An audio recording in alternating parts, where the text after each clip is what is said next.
അകത്തെ അവയവങ്ങളൊക്കെ പുറമെ നിന്ന് കാണാം ഈ മനുഷ്യ മത്സ്യത്തിന്. ഇവയ്ക്ക് കണ്ണുകളുണ്ട്, എന്നാൽ കാണാൻ കഴിയില്ല. മനുഷ്യ മത്സ്യം എന്ന് വിളിക്കുമെങ്കിലും ഇവ മത്സ്യങ്ങളല്ല. പറഞ്ഞു വന്നത് ഓം എന്ന വിചിത്ര ജീവിയെക്കുറിച്ചാണ്. ഇവ ഭൂഗർഭ ജലത്തിൽ ജീവിക്കുന്ന ഒരുതരം അക്വാറ്റിക് സലാമണ്ടറാണ്. തവളയോടും പല്ലിയോടും സാമ്യമുള്ള ഉഭയജീവികളാണ് സലാമണ്ടറുകൾ. മനുഷ്യ മത്സ്യം എന്ന് വിളിപ്പേരുള്ള ഈ സലാമണ്ടറിന്റെ സവിശേഷതകൾ വളരെയാണ്. കണ്ണുകൾ കാണാൻ കഴിയാത്ത ഇവയ്ക്ക് കണ്ണുകൾ ഉണ്ട് എന്നതാണ് അതിലൊന്ന്. കാരണം ഇവ ലാവയായിരിക്കുമ്പോൾ 4 മാസത്തേക്ക് ഇവയ്ക്ക് കണ്ണ് കാണാൻ കഴിയും. പിന്നീട് അവ നേർത്ത ചർമ്മത്താൽ മൂടപ്പെടുന്നു.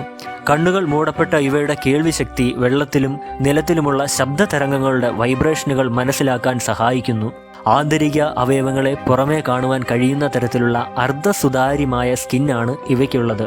സാധാരണഗതിയിൽ ഇവയ്ക്ക് ശ്വസിക്കാൻ ശ്വാസകോശങ്ങൾ ആവശ്യമില്ല. അവയുടെ സ്കിൻ തന്നെ ഓക്സിജൻ ആഗിരണം ചെയ്യുന്നു. എന്നാൽ ശരീരത്തിൽ ഓക്സിജൻ കൂടുതലായി ആവശ്യമുള്ളപ്പോൾ ശ്വാസകോശം ഉപയോഗിച്ച് ശ്വസിക്കുന്നു. മനുഷ്യ മത്സ്യം എന്ന് വിളിക്കാൻ കാരണം മനുഷ്യനോട് സാമ്യമുള്ള ത്വക്കുകൾ ഇവയ്ക്കുള്ളതിനാലാണ്. മനുഷ്യ മത്സ്യം എന്നു പേരുള്ള ഇവയുടെ യഥാർത്ഥ പേര് ഓം എന്നാണ്. 20 മുതൽ 30 സെന്റിമീറ്റർ വരെ നീളത്തിൽ വളരുവാൻ കഴിയുന്ന ഇവയുടെ ശരാശരി പ്രായം 65 വയസ്സാണ്. എന്നിരുന്നാലും 100 വയസ്സിന് മുകളിൽ ഇവയ്ക്ക് ജീവിക്കുവാൻ കഴിയുന്നതായി പഠനങ്ങൾ രേഖപ്പെടുത്തുന്നു. സബ്സ്ക്രൈബ് ചെയ്യാൻ മറക്കരുതേ. കൂടെ ഒരു റെഡ് ഹാർട്ടും കൂടെ കമൻറ്റ് ചെയ്യണേ.